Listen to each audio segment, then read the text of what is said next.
I created a checklist and I took it to the staff.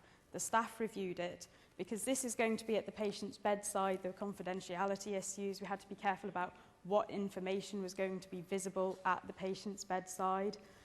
But after the review of that first draft, I gave the second draft to one patient who was a very nice man having his first knee replacement. He left our hospital safe, well, 48 hours post-op, strongly agreed with all the statements, and he was really pleased, and his comment was that he was dead impressed with his care. So that was a PDSA cycle, thumbs up, I was ready to move on. I did make a few changes to the checklist again.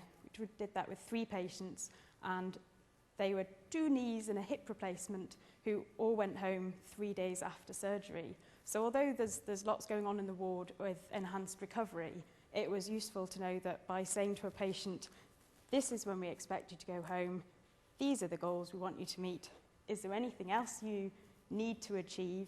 It was generally things like, in my house there's a big step down into my kitchen, so that we can set up a simulation for them to do that, just to ensure that everything they can do when they leave hospital sets them up for being safe at home.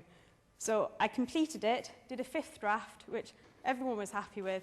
Then a physio saw it and said, oh, you've put that they can do the exercises that the physiotherapist taught, but actually it's support workers that teach them, and it's a protected title. So again, it was just wording, but changed it.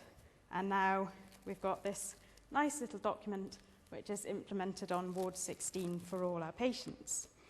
So these are just average results, and obviously you can hide a multitude of sins with averages. You've got the before and the afters, and you can clearly see that after use of the checklist, patients do know what's expected of them. They understand that they have to be safe with walking aids. They understand that they have to be able to get up and down stairs safely. They need to be able to get to and from and on and off the toilet safely, which is a key thing for hip replacement patients, certainly.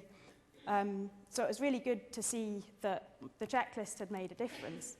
And to be honest, I think, like Atul Gandhi, he didn't expect the surgical safety checklist to make a difference in his theatre, because he thought he was a pretty good surgeon.